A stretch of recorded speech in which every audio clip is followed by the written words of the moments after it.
Al hilo del tiempo, por Ernesto de la Peña.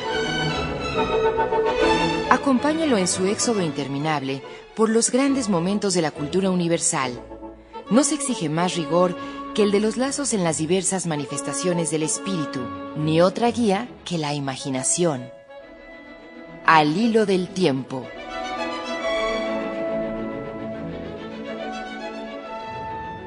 Amigos, muy buenas noches, bienvenidos a Al hilo del tiempo. Nos vamos a ocupar ahora, aunque sea de una manera somera, de algo que siempre ha fascinado al hombre, que lo ha convertido a veces en charlatán, a veces en observador científico, en poeta y en tantas otras cosas, que es el futuro. El futuro, bien sabemos que es algo incierto, desconocido, probablemente incognoscible, a pesar de que en el siglo XX se creó una ciencia o semiciencia llamada futurología. La futurología, que ya pasó de moda pero tuvo su vigencia, consistía en tomar datos científicos avalados, concretos, y estudiar circunstancias que rodean esos hechos históricos, circunstancias similares en la historia misma. Y entonces decían, por poner un ejemplo, no es una cosa concreta, pero este es el procedimiento. Decían, bueno, ¿cómo se dio la Revolución Francesa? ¿Qué fenómenos acompañaron a esa convulsión social? Bueno, la diferencia enorme entre la nobleza, el estado llano y las clases no privilegiadas, los pobres, que era monstruosa. Mientras los ricos, los nobles, los poderosos, se daban unos banquetes que costaban muchas escudos de oro y luises y todo, el pueblo no tenía ni un pan que llevarse a la boca. Independientemente de eso, surge el enciclopedismo, que es, además de que editan la enciclopedia famosísima, en donde colaboran los grandes pensadores de aquellos días, Diderot, d'Alembert y todos ellos, ya hay un espíritu que va haciendo a un lado el dogmatismo eclesiástico y que va confiando más en la fuerza de la razón que en el dogma impuesto por una religión. Entonces hay mayor libertad de espíritu, y al haber mayor libertad de espíritu, también hay una apertura a las realidades de la vida. Esto condujo al estallido de la Revolución en 1789. Los abusos del poder, el espíritu abierto por la enciclopedia sobre todo, con el antecedente importantísimo del Renacimiento y todas estas circunstancias. Y tomando como base estos hechos aislados, cuyo resultado conjunto fue el estallido social de la Revolución Francesa, que acaba guillotinando a los soberanos de Francia, a Luis XVI y a María Antonieta, y a muchos nobles, entonces ven si se dan esas mismas circunstancias en un caso más reciente y las aplican. Así procede la futurología. Desde luego que se trata de un historicismo. La historia, por definición, es irrepetible. Pueden asimilarse algunas tendencias a otras y parecerse mucho cierto conjunto de circunstancias a otro, pero hay algún detallito que no coincide y que probablemente, aunque sea mínimo, es, digamos, el impulso, la chispa que prende el fuego. Hasta donde yo sé, la futurología se quedó en un intento muy interesante, muy noble, muy explicable, en la angustia que le produce a todo ser humano el mañana, el siguiente minuto. Ni siquiera del siguiente minuto tenemos garantía de seguir en vida. La gente más sana de pronto puede padecer un infarto masivo y caerse muerta en un instante, y ese instante puede ser el siguiente a este. Entonces, esa absoluta ignorancia ha conducido a 4 grandes resultados a juicio mío. Resultados que hablan muy alto del labor del hombre en la tierra. Y son, a juicio mío, repito, el arte, la filosofía, la religión y la ciencia. Son 4 maneras que con distintos procedimientos tratan varias cosas. La primera, la afirmación de que el hombre es un ser pensante que está en la tierra y que pretende entender, en medida de lo posible, el sentido de la vida. Las preguntas eternas de quién soy, de dónde vengo y a dónde voy, y para qué. El gran filósofo alemán del siglo pasado, Martin Heidegger, se preguntaba, ¿por qué más bien el ser y no la nada? Esa es la primera pregunta, la pregunta basal de todo pensamiento, cuando menos en el sentido en que Heidegger le da esto. ¿Por qué existe el universo y no se quedó la nada? Si es que la nada se puede decir que existe, porque es una especie de contrasentido.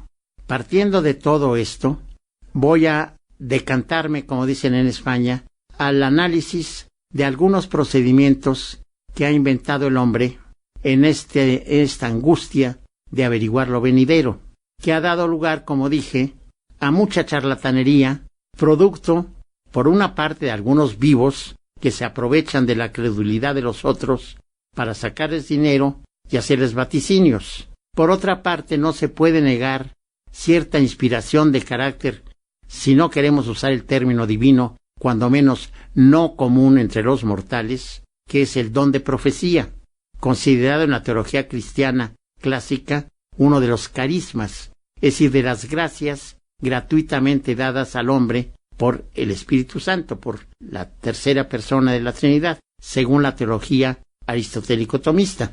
Entonces, el don de profecía es considerado como un carisma, repito, y lo encontramos representado magníficamente con una poesía soberbia en el Antiguo Testamento, los 12 profetas menores y los 4 profetas mayores, que son, como recordarán ustedes, Isaías, Jeremías, Ezequiel y Daniel.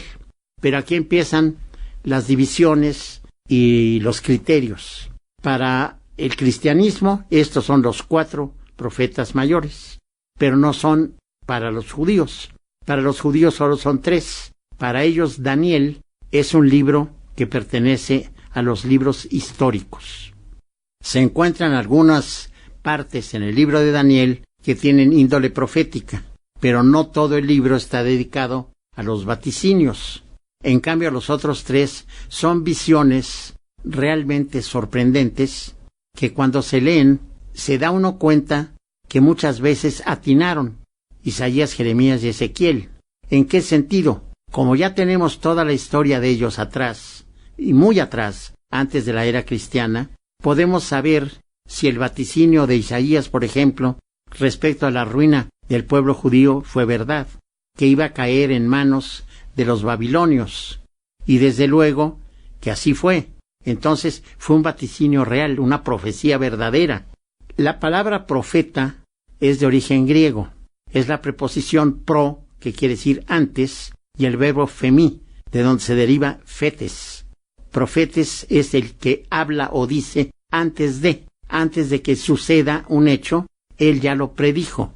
Viene a ser como predictor. Muy bien. Entonces, en el sentido bíblico, el profeta es aquel de cuya boca y cuyas palabras se ha apoderado el espíritu de la profecía. Es decir, en hebreo, profeta se dice naví, y los navís, navím en hebreo, son aquellos que tienen este don, que pudieron vaticinar, prever lo que iba a suceder. Quien lea esos libros maravillosos del Antiguo Testamento tiene que tomar en cuenta también un factor. No toda la obra, no todo el texto de la profecía de Isaías, de Ezequiel o de Jeremías se limita a estas profecías, a estos vaticinios. Hay también muchos regaños, muchas increpaciones al pueblo de Israel, pueblo de dura cerviz, que no atiende a las órdenes del Omnipotente. Entonces, por eso puede causar cierto desconcierto en el lector leer algún capítulo que no sea estrictamente profético. Sin embargo, la índole general de estos libros sí es de vaticinios. En tiempos más recientes ha habido algunos casos de verdaderos profetas. Voy a dejar para más adelante comentar al más insigne de todos en la historia occidental, que es Michel de Notre Dame, es decir, Nostradamus, pero lo dejo para mi segundo bloque, mi segunda intervención. Y quiero comentar también una profecía política que es la única que conozco verdaderamente acertada.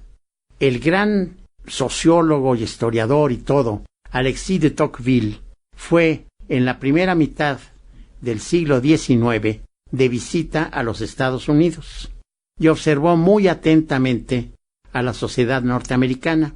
El resultado de ello es un libro clásico en los estudios políticos. El libro se llama De la democracia en América, y con América pues quiere decir los Estados Unidos. Y la profecía de Tocqueville a mí me sorprende profundamente, porque hay que tomar en cuenta que este libro es de aproximadamente 1845, 1850 o algo por el estilo, cuando todavía el despliegue industrial y comercial de los Estados Unidos no había llegado a donde está ahora, por supuesto, y también la Rusia que él conocía no era la Rusia que tenía, en primer lugar había esclavitud y una serie de cosas, pero no había ocurrido todavía la Revolución de Octubre, el derrocamiento de los zares y luego el imperio del comunismo y todas estas cosas. No habían sucedido. Y la profecía dice, no la cito textualmente, no la tengo de memoria, pero que hay dos pueblos, aquí está lo notable, entre el conglomerado de todas las naciones europeas y americanas y asiáticas. Tocqueville elige estos dos pueblos, los Estados Unidos y Rusia, que ahora pues ya es la República Federativa Rusa, pero entonces era Rusia. Y dice, estos dos pueblos conquistarán al mundo. Los Estados Unidos lo conquistarán por el poder de su comercio y por sus relaciones. Palabra más, palabra menos es lo que dice Tocqueville. En cambio, Rusia se impondrá sobre los demás a fuerza de la espada. Creo que la historia le ha dado la razón. Y en contraste con esto, quiero comentar la cita con que se inicia el manifiesto del Partido Comunista de Marx Engels. Esta cita dice, las capacidades de la burguesía se van. Creo que esta afirmación tan contundente fue negada por la realidad. Esto sucedía en 1848. Efectivamente hubo muchas convulsiones sociales ese año, pero creo que es uno de los años en que con mayor vigor se consolida la burguesía, como una fuerza muy importante que hay que tomar en cuenta en el conglomerado social de todas las naciones.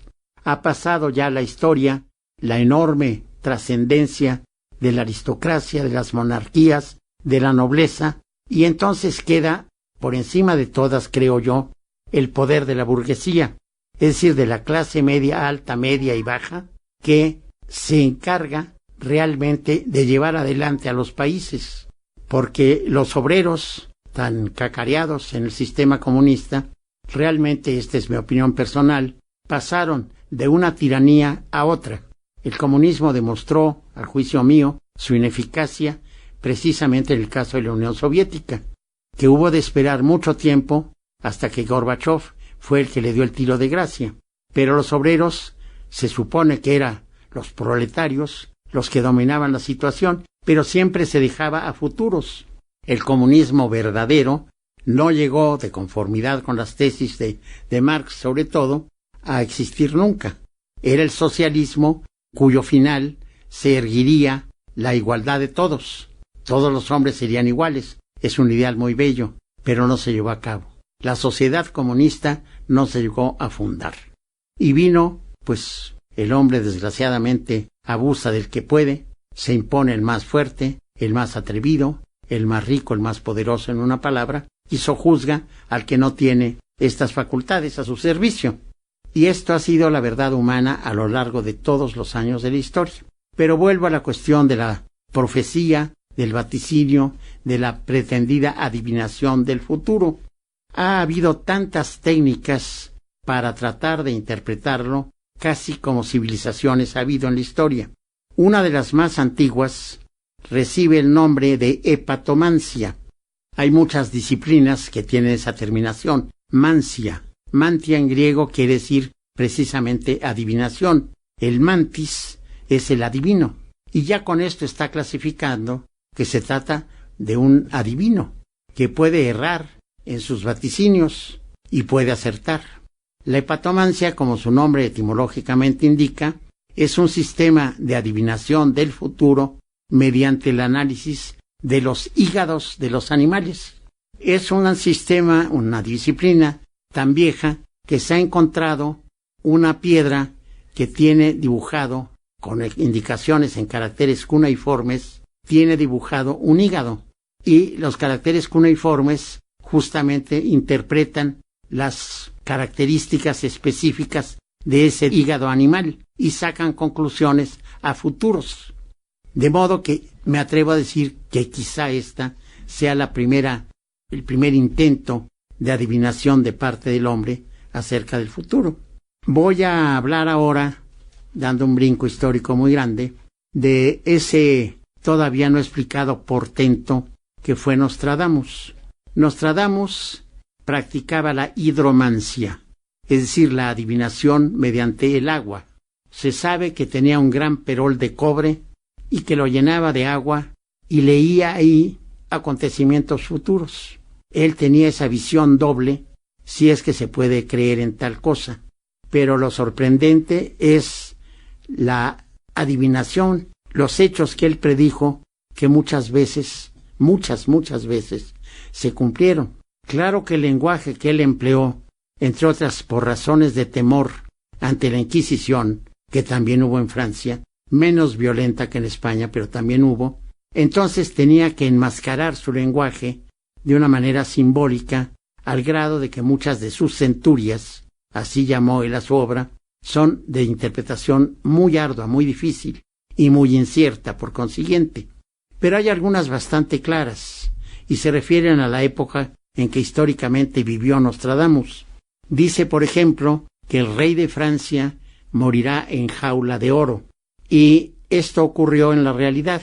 El rey de Francia era Enrique II de Valois, y en un torneo en donde rompían lanzas él y el conde de Montgomery, inglés, tuvo la mala suerte Enrique II de que al conde se le rompió la lanza y una astilla de esa lanza entró por la celada de la armadura de Enrique II y por un ojo le perforó el cerebro y murió a consecuencia de ello. ¿Por qué se dice en jaula de oro en la profecía de Nostradamus? Porque la armadura de Enrique II era de oro y jaula pues porque los ceñía, lo circundaba todo el cuerpo, y si por si esto fuera poco, las barras de la celada, que es por donde el caballero podía ver, pues son una especie de barras de cárcel. De modo que esto sí es muy fehaciente.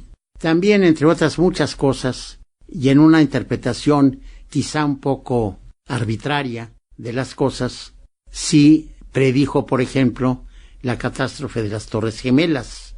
También él dijo que los hombres volarían en pájaros de fuego, decía. Esta es una predicción de la aviación que, por supuesto, no se había dado en el siglo XVI. Un poquito anterior a Nostradamus, Leonardo da Vinci, ese genio universal maravilloso, había hecho intentos de volar, con desastrosos resultados que en una ocasión estuvieron a punto de quitarle la vida, porque él se basaba en el vuelo de las aves. Y entonces construyó un artilugio que imitaba más o menos el vuelo de las aves y se dio un tremendo batacazo, porque realmente había una proporción directa entre el peso de un ave, la envergadura de las alas y la potencia de las mismas. Y esto Leonardo no lo calculó. Ahora, la aviación experimentó varias etapas, como todo el mundo sabe.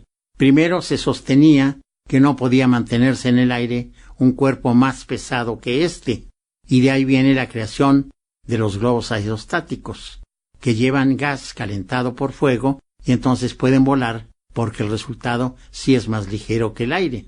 Esto tuvo pues una fortuna relativamente efímera hasta que finalmente, tras muchos experimentos, las aeronaves cruzan los cielos continuamente y son muchísimo más pesadas que el aire.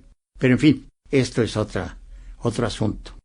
Nostradamus dejó esta obra maravillosa de la que todavía se siguen nutriendo muchos analistas, muchos futurólogos y muchas personas inquietas, atormentadas y que buscan lo que va a ocurrir en poco tiempo. Esto, insisto, es una de las características del hombre. Dicen los etólogos que los animales no tienen conciencia del futuro, que no saben, por ejemplo, tampoco, más que instintivamente, el peligro. Eso sí, desde luego, lo intuyen muy bien y se defienden, pero probablemente no sepan que en un enfrentamiento entre dos puede venirles la muerte. Precisamente por ello luchan ferozmente, quizá con mayor ferocidad que lo hacían los guerreros. Ahora ya es muy distinto el panorama, porque con un simple botoncito se da una orden a cohetes teledirigidos y acaban con civilizaciones enteras para desgracia de la humanidad. Pero en fin, esto hasta donde yo sé no lo pudo prever ni siquiera Nostradamus. Pero las cosas que sí pudo, allí están consignadas. Otra técnica que se emplea, ya hablé de algunas, la profecía propiamente dicha, la hepatomancia y la hidromancia. Pero hay algunos sistemas muy interesantes que pertenecen a una disciplina llamada teurgia y que consiste en términos generales, son varias ramificaciones de la teurgia. Probablemente la más importante de ellas, que es el azar, es, por ejemplo, echar los dados para vaticinar. Puede interpretarse por el tiro de dados el futuro. Claro que esto es una charlatanería a mi juicio, pero en fin, es una de las técnicas teúrgicas. Y desde luego el famoso I Ching, que son los hexagramas que se interpretan de una u otra manera, y que es muy antiguo, es un libro que pertenece a los clásicos chinos, se remonta, si no recuerdo mal, más o menos al siglo V antes de Cristo. Tiene una venerable tradición tras sí, y se sigue empleando a la fecha. La famosa traducción prologada por, si no recuerdo mal, por Carl Gustav Jung, de este sistema de adivinación, es una traducción de Zimmern, un alemán, y realmente me interesan estas cosas, no creo en ellas, pero sí me divierten, lo confieso. He hecho intentos así con el I Ching. Se utilizan para ello los propios hexagramas y también hay una cosa que se puede usar al mismo tiempo, que son unas monedas. En fin, este sería una de las prácticas teúrgicas. La palabra teurgia proviene del griego y es de theos, Dios, y el verbo ergome, trabajar, es decir, trabajo de Dios. Ahí se está indicando ya pues una cosa muy abstracta y muy falsa probablemente, que es una indicación oculta para cuya interpretación se requiere una disciplina especial y esa técnica interpretativa solo pueden tener algunos privilegiados. Agradezco mucho la atención prestada a este programa, espero contar con ella en la próxima ocasión y entre tanto muchas gracias y que gocen ustedes de todos los privilegios de la vida.